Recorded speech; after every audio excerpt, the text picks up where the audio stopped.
Bonjour et bienvenue sur Titre de séjour et droit, on vous explique.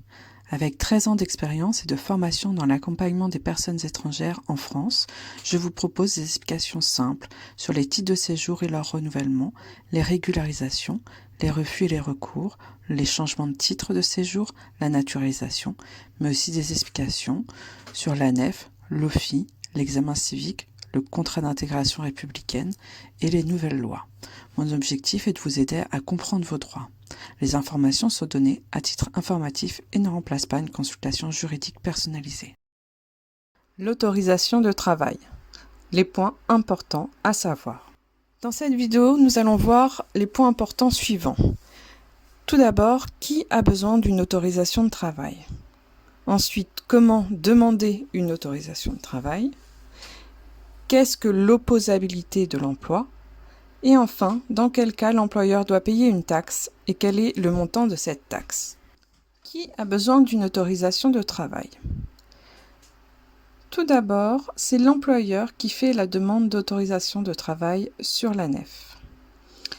Pour les personnes étrangères qui habitent à l'étranger et qui souhaitent venir en France au motif du travail, c'est-à-dire les personnes qui sont dans leur pays d'origine, qui veulent venir en France parce qu'un employeur souhaite les embaucher, et ils vont venir dans le cas d'un visa, soit salarié, saisonnier, enfin un visa long séjour qui va valoir titre de séjour.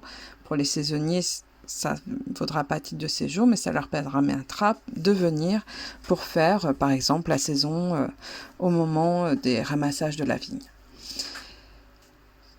Deuxième situation, pour les personnes étrangères qui habitent en France et qui ont déjà un titre de séjour salarié, travailleur temporaire ou saisonnier, ou les étudiants s'ils souhaitent travailler plus de 964 heures par an, puisqu'en effet, quand on a un titre de séjour étudiant, il y a une autorisation de travail déjà inclue dans ce titre, mais on ne peut pas dépasser les 964 heures par an. Donc si vous voulez les dépasser, par exemple si vous avez un contrat d'apprentissage, vous restez étudiant, mais vous faites 35 heures par semaine, donc plus de 964 heures dans l'année, votre employeur devra faire une demande d'autorisation de travail. Pour les salariés et les travailleurs temporaires, l'employeur doit faire une demande d'autorisation de travail à chaque nouveau contrat ou modification de contrat, ou si vous changez d'employeur, le nouvel employeur doit également faire une demande d'autorisation de travail. Donc en fait, à chaque fois que vous allez avoir un nouveau contrat, vous devez avoir aussi une nouvelle autorisation de travail. Enfin, pour les personnes étrangères qui habitent en France, qui ont un titre de séjour qui autorise à travailler, par exemple pour une personne qui aura un titre de séjour vie privée et familiale et qui souhaite changer de statut pour un titre salarié ou travailleur temporaire, à ce moment-là, l'employeur doit également faire une demande d'autorisation de travail, précisant bien à la fin que c'est dans le cadre d'un changement de statut que cette personne qui actuellement n'a pas besoin d'autorisation de travail va vouloir changer de statut vers un titre salarié qui demande une autorisation de travail.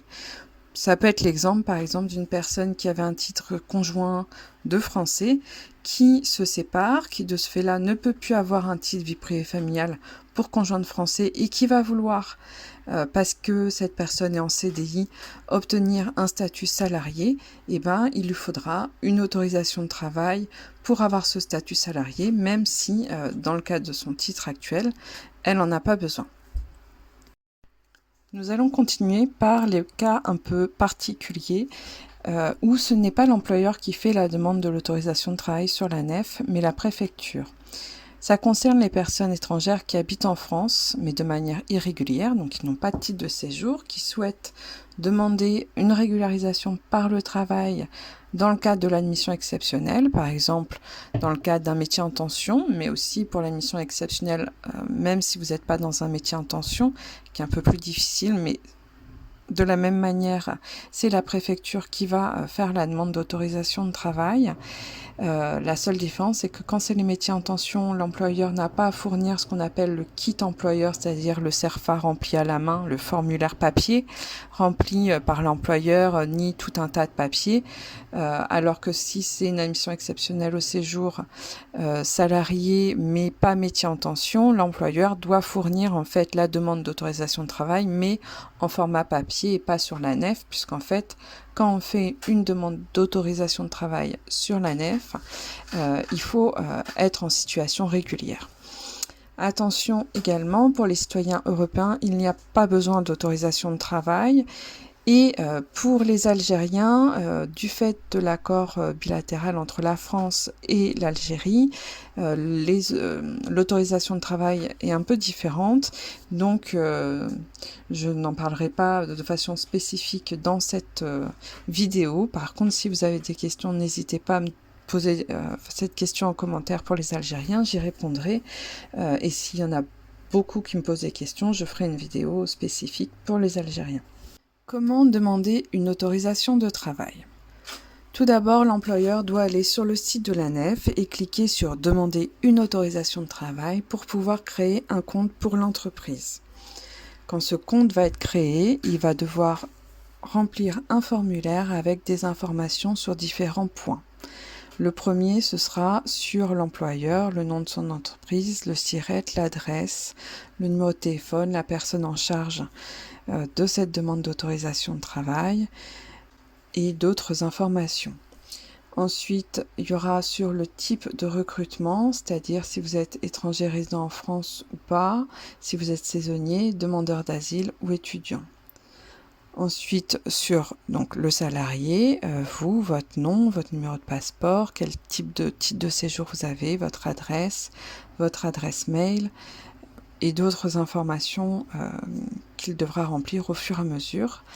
Donc c'est important que toutes les informations que vous donnez à votre employeur soient bien à jour, parce que ce sera également ces informations qui apparaîtront sur l'autorisation de travail. Ensuite, il y aura des informations sur votre emploi, des informations assez spécifiques comme le type de convention collective, le code ROM. En général, les employeurs connaissent ces informations ou leur service comptable.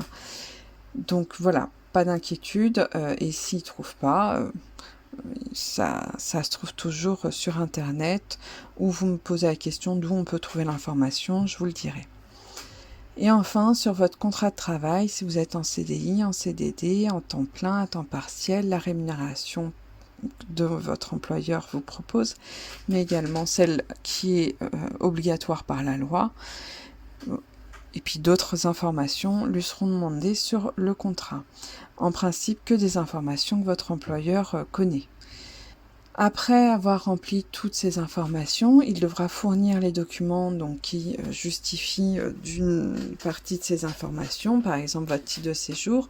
Si vous êtes sous récépissé, attention, il faut bien mettre et le récépissé et le titre de séjour. Si c'est une attestation de prolongation d'instruction, pareil, bien mettre les deux. Il devra mettre une attestation de vigilance de l'URSSAF, c'est une attestation qui indique qu'il est bien à jour du paiement de ses cotisations. Il faut que l'employeur le demande auprès de l'URSSAF.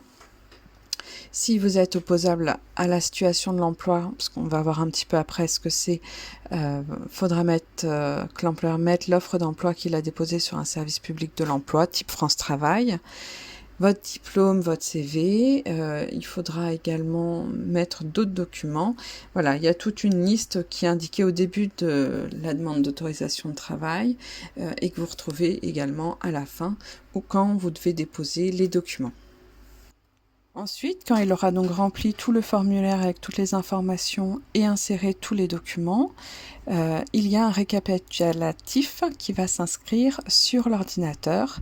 Il va falloir donc vérifier tous les éléments et valider à chaque fois jusqu'à la fin de toutes les sous-parties. Et va apparaître une case observation. Il est important dans cette case de mettre s'il y a des points importants que l'employeur souhaite indiquer, comme par exemple si vous avez déjà commencé votre contrat de travail. Pourquoi il ne l'a pas fait avant, puisqu'en principe la demande d'autorisation de travail se fait avant le début du contrat de travail. Voilà, si vous n'êtes pas opposable à l'emploi, d'indiquer pourquoi. Donc voilà, tout ce qui vous paraît important et qui n'a pas pu être indiqué avant cette case observation. Ensuite, l'employeur va valider la demande et une confirmation de dépôt va être transmise sous format PDF, donc c'est un fichier. Cette attestation, il faut la garder comme preuve que la demande d'autorisation de travail a bien été faite. Ensuite, un agent du ministère de l'Intérieur, donc c'est pas la préfecture, hein, c'est un autre service qui n'est pas dans la préfecture, c'est regroupé par région, va étudier votre demande et vérifier que votre employeur a bien respecté toutes les conditions pour vous employer. Et en fonction, cette personne accordera ou non l'autorisation de travail à votre employeur pour vous. C'est votre employeur et vous en principe, même si souvent c'est que l'employeur qui va recevoir la décision. Si vous faites une demande de titre de séjour liée à l'emploi dans le cadre d'une demande d'admission exceptionnelle, c'est la préfecture qui va recevoir la décision et non votre employeur, si vous avez ou non cet accord d'autorisation de travail, et ça permettra donc après à la préfecture de pouvoir étudier votre demande d'admission exceptionnelle au séjour. Qu'est-ce que l'opposabilité de l'emploi ? C'est quand l'administration, donc le ministère de l'Intérieur, puisque c'est eux qui s'occupent des autorisations de travail, vérifie si le poste qui vous est promis dans le cadre d'une promesse d'embauche ou le poste que vous occupez si vous êtes déjà en contrat, pourrait être occupé, pourrait être pris par une autre personne qui est autorisée à travailler en France, donc soit une personne française, soit une personne étrangère ayant déjà une autorisation de travail dans le cadre de son titre de séjour, comme par exemple les personnes qui ont un titre vie privée, vie familiale. Donc ça, c'est la définition de l'opposabilité de l'emploi. Si la situation de l'emploi vous est opposée, c'est-à-dire qu'il considère que vous devez justifier que personne en fait ne peut occuper ce poste, et ben l'employeur doit le justifier en ayant mis sur un site de travail, par exemple France Travail, une offre d'emploi publiée pendant au moins 3 semaines, et après justifier que l'offre est clôturée parce que personne ne s'est proposé pour ce poste, ou que les personnes qui se sont proposées à ce poste ne correspondent pas. Par exemple, je prends le cas d'un employeur qui cherche un électricien, et il va justifier que les personnes qui se sont présentées n'avaient pas les habilitations d'électricien ou le diplôme qu'il souhaitait d'électricien, et que vous, ayant ce diplôme ou ces habilitations ou l'expérience, par exemple, si sur l'offre d'emploi il est indiqué avec 5 ans d'expérience et que la personne s'est présentée avec seulement 1 an d'expérience, et ben il va pouvoir dire, moi je voulais 5 ans d'expérience, monsieur n'en avait qu'une année, alors que la personne que je souhaite employer, donc vous, a 5 ans, donc vous remplissez les critères et pas l'autre personne. Donc voilà, mais ça, faut le justifier en ayant mis, enfin l'employeur, en ayant mis une offre d'emploi et en prouvant après que personne ne s'est présenté ou que les personnes qui sont présentées ne remplissaient pas les critères que lui avait indiqués dans l'offre d'emploi. Il y a des personnes qui ne sont pas concernées par l'opposabilité de l'emploi du fait de leur situation. Donc, voici la liste des personnes non concernées. Donc, ce sont ceux qui ont un métier en tension. Alors, en tension parce qu'il est sur la liste des métiers en tension de mai 2025 ou parce qu'il est sur la liste des métiers en tension dans leurs accords bilatéraux pour les Tunisiens, Béninois, les Burkina Faso, Congo-Brazzaville et Gabon. Dans ce cas-là, l'employeur, comme il n'est pas opposable à l'emploi, n'aura pas besoin de justifier d'avoir mis une offre d'emploi dans un service public et de n'avoir trouvé personne. Il y a également les personnes étrangères qui ont déjà un titre de séjour salarié et travailleurs temporaires qui, durant leur titre, avant donc l'expiration, durant le titre, ont changé d'employeur. Quand ils retrouvent un autre contrat, ils n'ont pas besoin de justifier non plus de l'opposabilité de l'emploi. Ou lorsque c'est au moment du renouvellement, si c'est parce que vous étiez en CDD, votre titre s'arrête, vous renouvelez le titre Pour un même CDD dans la même entreprise, pareil, l'employeur n'aura pas à justifier l'opposabilité de l'emploi. Pour ensuite les étudiants diplômés d'un master qui ont trouvé un emploi dans leur domaine, qui n'est pas obligatoirement dans le coup sur un titre passeport talent, parce qu'ils ne remplissent pas d'autres critères, donc ils vont demander un titre salarié, mais avec un master, ils ne seront pas non plus soumis à l'opposabilité de l'emploi. Pour les passeports talent, il n'y a pas besoin d'autorisation de travail, donc la question ne se pose pas. Pour les alternants, les personnes qui ont un contrat d'apprentissage ou de professionnalisation dans une entreprise, et cette entreprise, par la suite, vous propose un CDI ou un CDD, à ce moment-là, il n'y a pas non plus d'opposabilité de l'emploi puisque c'est la continuité de votre contrat d'apprentissage.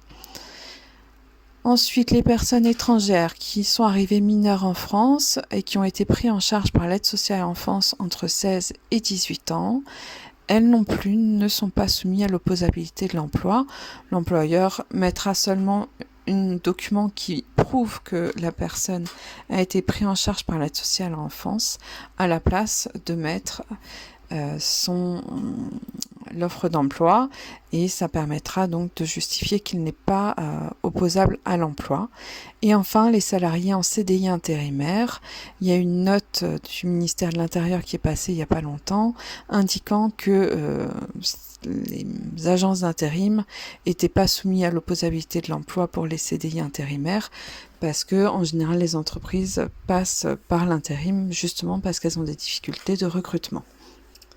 Donc toutes ces situations permettent à l'employeur de ne pas justifier de l'opposabilité de l'emploi, c'est-à-dire de ne pas mettre d'offre d'emploi ni la clôture à la place. Ils doivent juste indiquer dans la case observation à la fin de la demande d'autorisation de travail.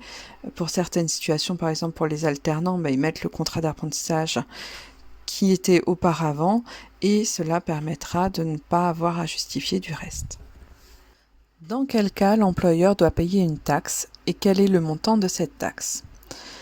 L'employeur doit payer une taxe quand il embauche une personne étrangère pour un contrat de plus de 3 mois et que cette embauche par ce contrat permet à la personne étrangère une première entrée en France ou une première admission au séjour au motif d'une activité salariée. Par exemple, vous habitez à l'étranger, un employeur vous embauche donc vous allez venir en France pour un motif de travail. À ce moment-là, si le contrat est de plus de 3 mois, l'employeur devra payer une taxe. Vous êtes déjà en France, vous avez un titre étudiant ou vous n'avez pas de titre de séjour, ou vous avez un titre de séjour vie privée familiale et vous voulez faire le changement vers salarié, par exemple, à ce moment-là, vous allez être admis au séjour au motif de votre activité de travail. Ce sera votre première carte salariée ou votre première carte travailleur temporaire. Et là aussi, l'employeur devra payer une taxe. Elle se paye qu'une seule fois au début du contrat quand il y a l'accord de l'autorisation de travail. Par contre, pour les travailleurs saisonniers, le contrat, à chaque nouveau contrat, peu importe la durée du contrat, il y aura une taxe à payer. Et donc, ce sera à chaque contrat, à la différence des autres où c'est qu'une seule fois. Par contre, vous êtes salarié, vous changez d'employeur, le nouvel employeur fait une autorisation de travail. Vu que vous avez déjà eu une carte salariée, le nouvel employeur n'aura pas de taxe à payer. C'est vraiment qu'une seule fois par le premier employeur. Pour le montant, il varie. Donc si c'est un contrat de moins de 12 mois, donc un CDD de moins de 12 mois, la taxe elle peut varier entre 74 € et 300 € et c'est à l'employeur de la payer. Si c'est un CDD de plus de 12 mois ou un CDI, dans ce cas la taxe correspond à 55% du salaire brut mensuel. Pour les saisonniers, la taxe se calcule autrement, c'est 50 € par mois travaillé. Donc si vous travaillez moins d'un mois, ce sera proportionnel au temps que vous avez travaillé. Si vous travaillez 2 mois, ce sera 100 €. Et donc à chaque nouveau contrat, en début du contrat, l'employeur devra payer cette taxe. Pour les jeunes professionnels, quand il y a des accords bilatéraux pour certains pays, la taxe pour l'embauche peut être réduite à 72 €. Je ne vais pas détailler, c'est vraiment en fonction des accords. Donc, vous regardez votre accord bilatéral, ça peut, des fois, si l'employeur est un peu hésitant à vous embaucher à cause de cette taxe, s'il n'y a que 72 €, évidemment, ça peut le rassurer. Voilà, nous avons fini la vidéo sur l'autorisation de travail. Si vous souhaitez plus d'informations et de vidéos, n'hésitez pas à vous abonner. Si cette vidéo vous a été utile, mettez un petit like, ça m'aidera à continuer. Merci à tous, bonne journée.